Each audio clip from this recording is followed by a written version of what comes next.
Magandang araw mga mag-aaral. Ang bilis ng panahon, hindi ba? Nasa ikatlong markahan na tayo ngayon. Kaya para sa ating mga gawain at aralin sa ikatlong markahan at mga kailangan nating paghandaan, ay mag-login na sa inyong Genio. Ngayon, kapag nakapag-login na, hanapin natin ang aralin ikatlong markahan. Pindutin natin yung preview. Ito yung mga gagawin nyo, i-download ang sumusunod na mga files. I-download nyo yung aralin sa ikatlong markahan, itong file na to. At pati na yung panimalang gawain para sa section nyo. Halimbawa, kayo ay beneficence, o ikaw ay charity, ikaw ay generosity, o ikaw ay kindness, ito naman ay i-download mo. Unahin natin yung aralin sa ikatlong markahan. Pindutin nyo yung download. At tingnan natin ano yung mga nakalaan sa atin para sa ikatlong markahan.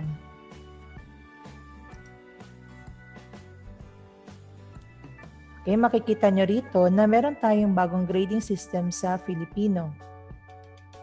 Kung noon, ang ginagamit natin ay 30% para sa laguma pagtataya o written works at 70% para sa mga inaasahang pagganap o performance tasks.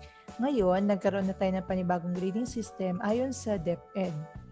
Ang lagumang pagtataya natin ay magiging 40%, ang inaasahang pagganap naman ay magiging 60%, ang kabuuang marka ay 100%. At bilang paalala, kung napansin niyo yung mga nakukuha niyong puntos noong ikalawang markahan, ngayon ay hinihikayat ko kayo na mas gagalingan nyo pa sa ikatlong markahan. At tandaan nyo na tuwing binabalik ang resulta kapag nakita nyo sa email ang inyong mga lagumang pagtataya at inaasahang pagganap, huwag lang tingnan yung nakukuhang puntos o yung score. O kung titingnan mo lang kung nakapasa ka o bumagsak ka, titingnan mo rin at babasahin mabuti ang mga nakasulat na feedback, lalo na sa mga pagbuo ng pangungusap upang malalaman nyo at mas mapapabuti nyo ang inyong sarili sa susunod. Tandaan nyo yan, ha? At narito naman ang mga kasanayan natin sa pakikinig, pagsasalita, wika, pagbasa, paglilang sa talasalitaan.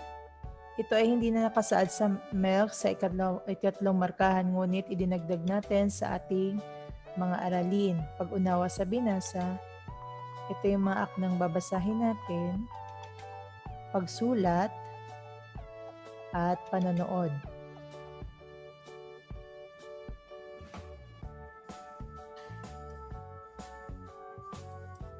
Ngayon, balik tayo sa Genio. Ano naman ang ating gagawin para sa panimulang gawain? Halimbawa, kayo ay beneficence, pindutin nyo yung panimulang gawain beneficence, pindutin mo yung download.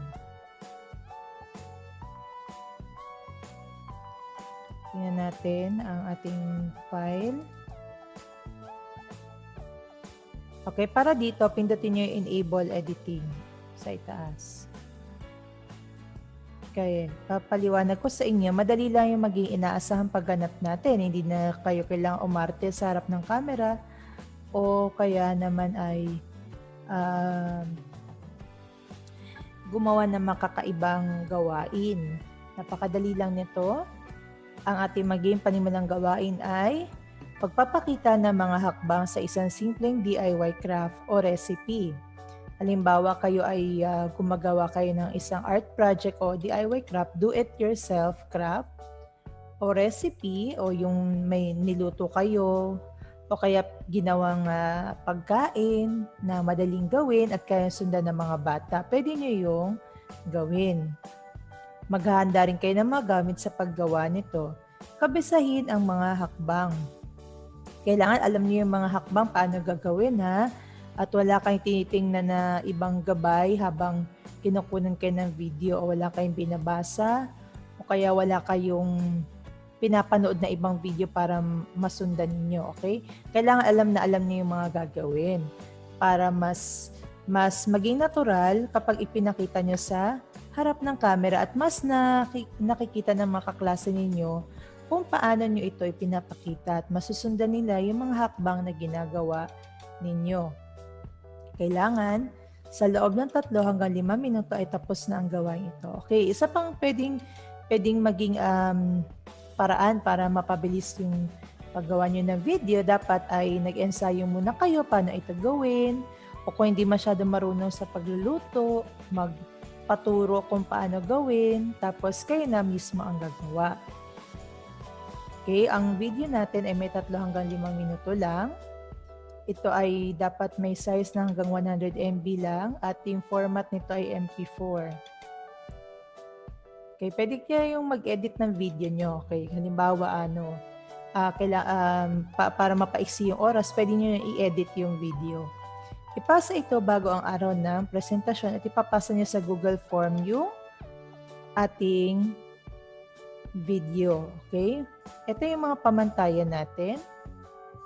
Okay? Sa lakas ng boses, linaw ng boses, presentasyon, na ipakita nyo na maayos ang lahat ng mga hakbang, naintindihan ng mga nanonood kung ano yung ginagawa ninyo sa bawat hakbang. O hindi magulo yung pagbibigay nyo ng panuto. Okay? Halimbawa, binanggit nyo, ito yung paggawa ng, ganito yung paggawa ng pagluluto ng isang pritong itlog, o ipapakita niyo paano magprito ng isang itlog. Okay, isa-isa niyo yung mga gamit, mga ingredients, mga sangkap, pati na yung mga hakbang. Okay, ito yung unang hakbang. Ito yung gagawin. Ito naman yung pangalawang hakbang. Tapos papakita ninyo. Nilalaman, yung inyong binahagi ba ay ito ba isang DIY craft o kaya naman ito yung recipe. Tapos sumunod, ito mahalaga.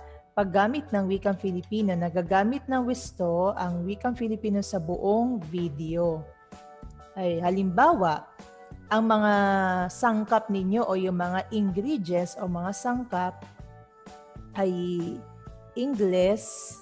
Okay. Hanapin nyo ano yung katumbas nito sa Filipino. Ayan, kaya niyong gawin yan. O halimbawa naman, sa DIY craft ninyo, yung gagawin nyo, DIY craft yung napili nyo, okay, ganun din yung gagawin nyo. Kailangan karamihan o halos buong video yung nagsasalita kayo sa wikang Filipino. Okay, para nasasanay kayo sa paggamit ng wikang Filipino. Okay, pagsunod sa oras, dapat ay may 5 minuto yung video. Okay, kahandaan, handang-handa ka ba sa mga sinasabi at ginagawa mo?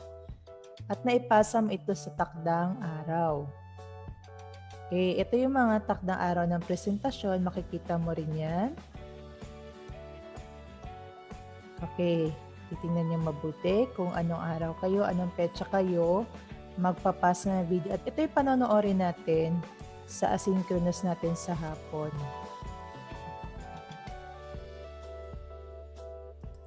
Okay, paano ka naman magpapasa ng video? Babalik tayo doon sa Google Form. Pindutin na natin to, Control at click.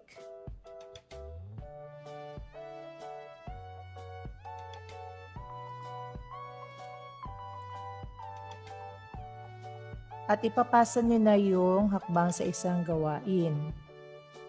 Add file ito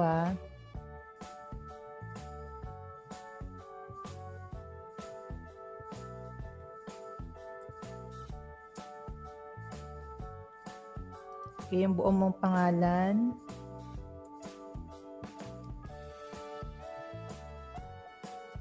Section. Bawa kayo din. Tapos yung video, okay? Pipindutin nyo itong add file. Okay, dito sa iba, wala na kayong ilalagay, okay? Kasi ito ay para sa pamantayan lang. Tulad ng ginagawa natin sa ating mga gawain. Okay, tapos ilalagay mo yung petsa sa pinakadulo, kailan mo ito pinasa. Today, okay? O, sige, mag-add file na tayo. Okay, halimbawa, ito yung video mo. Ito yung nahanap ko na video. Okay, paano gumawa ng slime? Okay, Ipakita ko muna sa inyo na And download. welcome to my channel. So for today's video, ngayon na ako, ito yung unang video ko ngayon, 2018. Eh, di na ako nakakapag-upload dahil walang time. Tsaka, lagyan ko, dito ko ipag-video nyo. Tapos, lalagyan, dapat, Okay, isang halimbawa lang ito. Pero siya kasi, yung ginamit niya, halos sa umpisa ng video, nag-i-English siya. Kaya kailangan sa inyong video, Filipino ang gagamitin ninyo. Pati yung mga hakbang, mga gamit, kailangan Filipino yung gagamitin mo, mga sangkap na kailangan. Okay, halimbawa ito yung video na, okay, ito yung paggawa mo ng slime, paano gumawa ng slime. Syempre yung file name ay yung ano yung pangalan ng gawain mo, pati yung pangalan mo, okay? Tapos upload mo.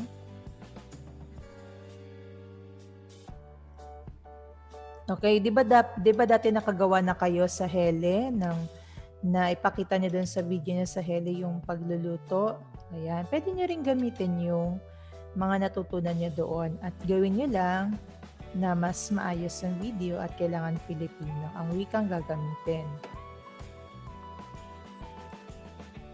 Ayan, okay? Tapos na. Pindutin na natin yung submit. Okay, tapos na yung ating video. Antayin nyo na lang na ito, bibigyan natin ng puntos kapag nakapagpasa na kayo. Tapos bibigyan natin ng puntos sa araw ng presentasyon nyo. Panonoorin natin sa klase ito.